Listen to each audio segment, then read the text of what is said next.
back to Studio 5. It's been said that a good relationship consists of two people who make each other better. So from breaking bad habits to changing behavior, how can you genuinely be a supportive spouse without offending your better half? That's a tough one. Studio 5 relationship coach Matt Townsend has 4 keys to motivating your spouse without crossing the line. And you say this is a common problem that trips couples up. How many times have you tried to get your partner to change? I never do. My partner is perfect the way she is. Oh. Wow. Yeah, Gold star. Yeah, you like that? That was Of course, perfect. she spends all her time trying to change me. She There's calls the me problem. like twice a week. Yeah, Matt, you still got to change I'm him. sick of it. See, but what does it mean? So if I want to motivate you to do something, what would that mean? What am I implying? That I'm broken and that you want to fix me. Yeah. I see something that you don't. Yeah. Like your muffin top. Hypothetically. Not you. You're not talking about baked goods here, are No, you? I'm not. I'm talking about, but maybe I need to get in better shape. Maybe I need to not have a sickness that makes me hack regularly. Which is happening at the moment. Apparently. So I'm trying to hold it all in right now. But it's the idea is that I know you need to change. So how do I get you to do something either you don't want to, you don't know how to, you don't think you need to? That's what we're talking about. Well, so Darren opened up this discussion with that common belief that a good relationship is made up of 2 people that try to better each other. Do you believe that? Yes. Is that true? Yes? Yes. Okay. Once you're all yearning and done with all the yearning, excitement where your partner's perfect no matter what they do, once that's gone, which is about 2 to 3 years into a marriage, then we start trying to improve each other. The problem with it is we've got to do it without killing our ability to do it long term. So we want to help someone, motivate them, help them, but do it in a way that we can still do it again tomorrow, do it again the next day, because you can burn out your chances of ever doing this, right? You can burn it out by just handling this wrong once. And you can probably burn it out pretty fast. Yes, so 4 keys. Are you ready? We're ready. These will make you cry, kids. First one is approach your spouse always from a position of love, not judgment.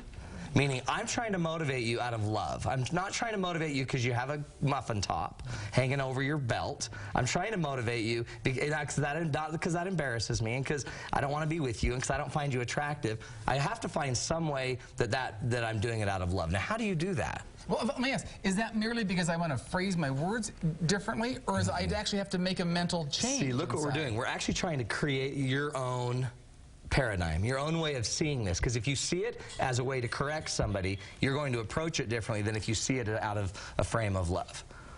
Like, I know my husband's so much better than that. He used to exercise all the time. I know he feels better about himself when he does that.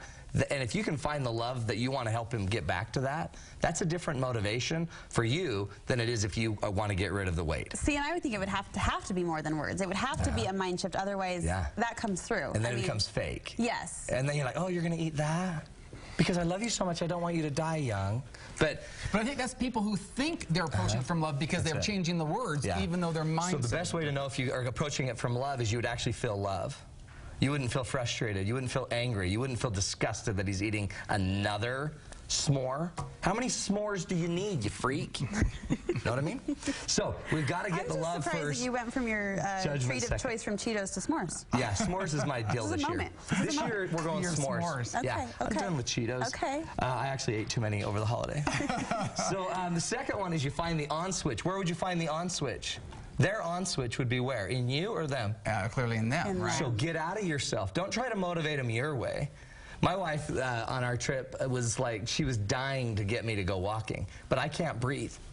So it's hard to walk when you can't breathe. And your lungs are full of Cheeto dust. And yeah, that's the problem. You shouldn't eat Cheetos lying down because you could aspirate. It's bad for you. It gets in there. The Cheeto.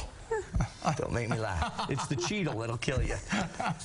It's not the fat. It's not the carbohydrates. It's the Cheeto. So Marty tries to get you to go on a walk. Tries to get me to go on a walk, and she tries to like talk it up in a way that it seems enticing, but it was all from her frame. You'll get some fresh air. Like, you know what? I don't care, because no air matters to me. You'll get to stretch your legs. You'll get to do this. You'll get to see a beautiful vistas of St. George, all this stuff. None of it was what I wanted. So she can't motivate me from her frame of reference. She'd have to get into me. Like, there's a bag of Cheetos at the end of the block. There's Cheetos and Twinkies, or wouldn't it just feel good to just be out of that house, out of the condo, and just be out? That might have been more appealing to me. So you've got to reframe it in their appeal. Which means you have to be into them enough to know how they like it. They all have a history. They have reasons why they don't do it. So the more you understand their reasons, you'll get in and you'll find the switch for them. The switch is in them, which tells us they're the one responsible to make this change, not you. You can keep pretending, feeling frustrated, manipulating, guilting, but until you get in and flip the switch, until you get them to get in and flip the switch. So the best way to do that is know who they are, care who they are. And you use an interesting word, guilting. I think that's a common way like spouses try to do it Shame to each other. them. Yeah. Well, John next door, he exercises 4 times a week.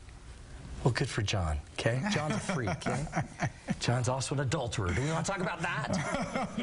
Anyway, we don't want that was all hypothetical, because I have no one on my street named John. Okay? I hope not. But I love the key word you said is you can't reach in and flip the switch on. It clearly has to be something that person has to do themselves. So look how cool that is. We're saying that you're in charge. You're the actor of your life. I'm not. I'm not pulling the strings. You are. So I got to get into you. Okay. Third rule: let your actions do the talking, not your words. Okay. The term I use, it's a technical term. It's basically shut your cake hole. Shut your cake hole. Quit talking about it. Can I say that on KSL? I am sick. I have like walking pneumonia, so I may not have thought that one through. Did you take some NyQuil before? I did actually, and it's really working great. But you shut your mouth because your words don't work for me, especially if you're dealing with men. To keep shaming a man by talking about how inept he is at something, it's not going to work. So shut your caker. I mean that with the most sincerity. But if you're quiet and instead use your actions, use your life, use your action, model it, model what you want. Go model the better life. Go model what healthy looks like. Show me it makes you happy. Show me it makes you pleasant. Show me it makes you interesting. Show me it makes you compassionate. You show me all of that, then I'll be interested in losing weight or going to get healthy. Don't just tell me it's great and be mad when I don't do it. Don't let your happiness come from what I'm doing. You go model healthiness. You model the behavior. Then you're creating an enticing thing for me to follow. And amazingly enough, under that cake hole comment was a really profound thought. It so always good is. job. It always is. Once the meds wear down. So say you've gotten them. They're thrown the switch. You're supportive of that. What do you do then after that when they start making Notice changes? success. Even if the success was they got off the couch and moved to the kitchen, point out progress. We're looking for progress, not pain. If you keep pointing out what doesn't work, what doesn't look good, what you don't like, you only create more pain. I've never seen anything change by knowing how bad it is. So every time you focus on what's not working, how you still got the muffin top, how you still didn't exercise, you only exercised 10 minutes today. That's such a discouraging comment versus, you know what? You did 10. That's awesome. You rocked it. That was so great. How you went to the kitchen, you grabbed an apple. Okay? That's not an apple, but you grabbed an apple instead of the Cheeto bag. Focus on the positive, because the thing is, I found progress begets progress. Negative pain talk begets more negative pain talk. A lot of us think that having a really good example of something that's broken is just as good as having progress. So a lot of us spend a lot of time talking about what doesn't work. Think of this. If you have friends that are in a bad relationship, you spend forever talking about the bad relationship. It will never change by talking about what's broken. So instead we start identifying progress. And I pointed out, babe, I think you're looking great.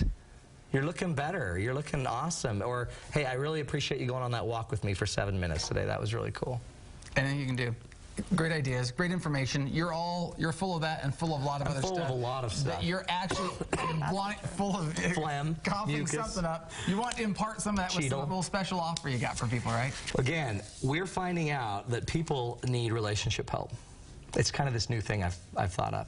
And so we're doing a free 40-minute relationship assessment. For the new year, if you know your marriage needs help, if you know your partner does and you don't want to make it a big thing about them, come do a free 40-minute assessment with us. Go to matttownsend.com or 801-747-2121. Our people will sit down with you, do a full 40-minute assessment. We evaluate you, and you walk away with real tools. What a cool opportunity. It's way cool, and it's great for the new year to fix those that you love. All right, Maddie, feel better. Thanks, kids. Thanks. We'll be right back.